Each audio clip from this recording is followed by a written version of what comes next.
최근에 서울 포함 3주택을 가지고 계신 부부가 급하게 저희 사무실을 방문해 주셨습니다. 5월부터 양도세 중과가 시작되는데 뉴스에서 매일 보유세 인상이니 다주택자 규제니 하니까 세금이 몇 억씩 나올까봐 많이 불안해 하시더라고요. 그런데 확인해 보니까 이분은 충분히 세금 폭탄을 피할 수 있는 방법이 있었습니다. 사실 내가 집을 여러 채 가지고 있다고 해서 반드시 중과세가 되는 게 아니거든요. 오늘은 우리 집이 양도세 중과세 대상인지 판단하는 기준과 어떤 집부터 팔아야 유리한지를 정리해 드리겠습니다. 자, 그러면 다주택자 중과세가 적용되면 세금이 얼마나 차이 나는지부터 보여드리겠습니다. 아까 말씀드린 그 부부의 사례를 한번 가져와 볼게요. 이분들은 현재 영등포에 15억 정도 되는 아파트를 한 채 가지고 계셨습니다. 이 아파트를 6억에 사셨었죠. 대략 양도차익이 9억 정도가 됩니다. 만약 중과세가 안 된다면 15년 보유한 기간에 대해서 장기보유 특별공제를 받을 수 있고 기본세율이 적용이 되기 때문에 세금은 대략 2억 5천만 원 정도 나옵니다. 그런데 3주택자로 중과가 되면 어떻게 되냐?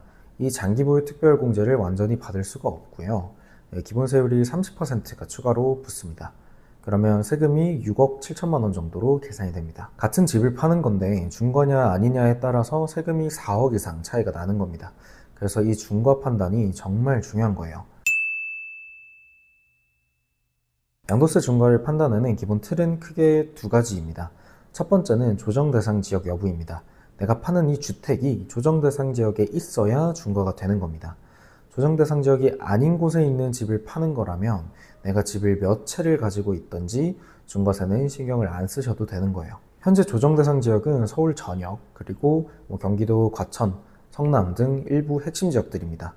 그러니까 수도권에 집을 가지고 계신 분들은 이번에 집을 팔려고 하시면 반드시 중과세 검토를 받아보시는 것을 추천드립니다. 두 번째로는 주택수입니다. 조정대상 지역에 있는 주택을 파는데 보유주택이 2채 이상이면 중과세 대상이 됩니다. 2주택자는 기본세율의 20%가 추가가 되고요. 3주택 이상이면 30%가 추가가 되는 거죠. 그런데 여기에서 핵심이 있습니다. 집을 여러 채 가지고 있어도 주택수에서 빼주는 주택이 있고요. 중과를 안 하는 주택이 있습니다. 이 두 가지를 반드시 구분을 하셔야 됩니다. 이 두 개가 완전히 다르거든요. 이 구분을 모르시면 세금 계산을 완전히 잘못하실 수 있습니다. 그럼 이 주택 수를 어떻게 계산을 하느냐? 기본적으로 수도권, 광역시, 그리고 세종시에 있는 주택은 주택 수에 포함이 됩니다. 그리고 그 외의 지역들은 기준시가, 즉 공시지가 3억 원이 안 된다. 이런 주택들은 주택수에서 빠집니다. 공시지가가 3억이 넘는 주택들은 주택수에 포함이 되고요. 아까 그 부부의 경우에도 영등포에 집을 한 채 가지고 있으면서 지방에 공시지가 3억이 안 되는 주택을 2채 가지고 계셨기 때문에 중과세 대상에 해당하지 않았던 것이죠. 여기까지는 우리가 기본적으로 우리 가족의 주택수를 판단하는 방법에 대해서 말씀을 드렸고, 지금부터는 아주 간단하게 중과세가 적용이 되지 않는 예외사항들에 대해서 설명을 드리겠습니다. 사실 다주택자 중과세에서 가장 핵심이 이 예외 항목들인데, 이 예외 항목들이 정말 수십 가지가 되거든요. 케이스만 따지면 거의 수백 가지 이상이 될 거예요. 그렇기 때문에 본인의 상황에 해당하는 예외 항목들이 있는지, 요건에 정말 부합하는지는 전문가의 면밀한 검토를 꼭 받아보셔야 합니다. 맞춤형 검토가 필요하신 분들은 아래 고정 댓글을 참고해 주시면 되고요. 특례 항목들에 대해서 이제 간단하게 설명을 드리겠습니다. 가장 먼저 장기임대주택입니다. 구청과 세무서에 모두 사업자 등록을 마치고 의무임대 기간을 채운 주택이며 양도세 중과세를 적용하지 않습니다.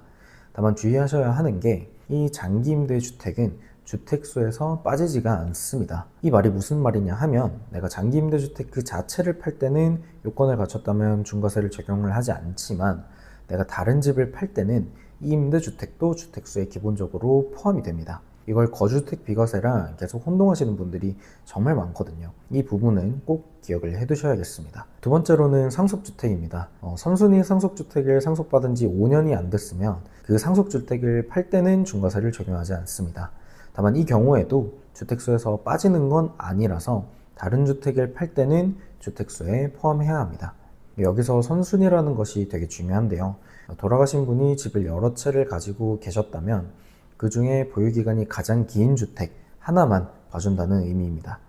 상속주택이 여러 채라고 해서 무조건 다 중과에서 빠진다는 건 아니라는 점을 주의하셔야 합니다. 그리고 마지막으로 비과세가 적용되는 분들은 양도세, 중과세를 걱정하실 필요가 없습니다.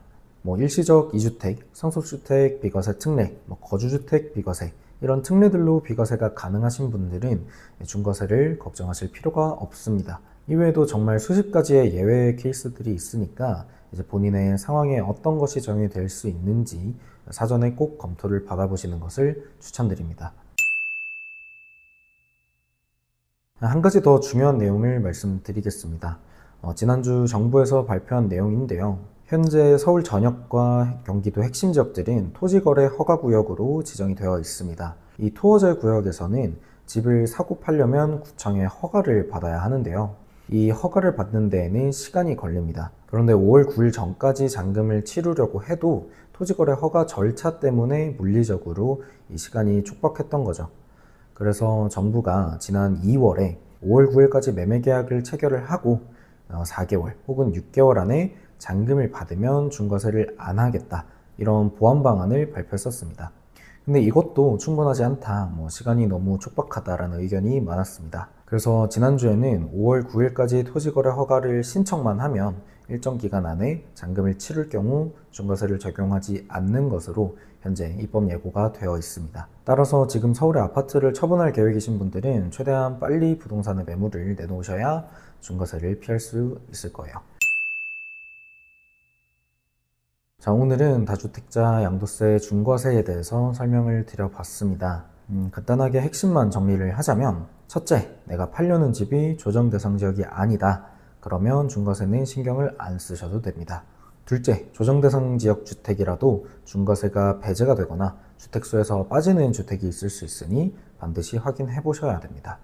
세 번째로는 토지거래 허가를 받아야 하는 경우에는 5월 9일까지 꼭 허가 신청을 해주셔야 됩니다. 가장 중요한 건 본인의 상황에 맞는 구체적인 상담을 받으시는 게 중요합니다. 이 영상에서는 정말 대략적이고 기본적인 내용만 말씀드린 거고, 실제로는 케이스마다 세부 요건들이 정말 다양하고 복잡하거든요. 그래서 웬만해서는 전문가의 검토를 꼭 받아보시는 것을 추천드립니다.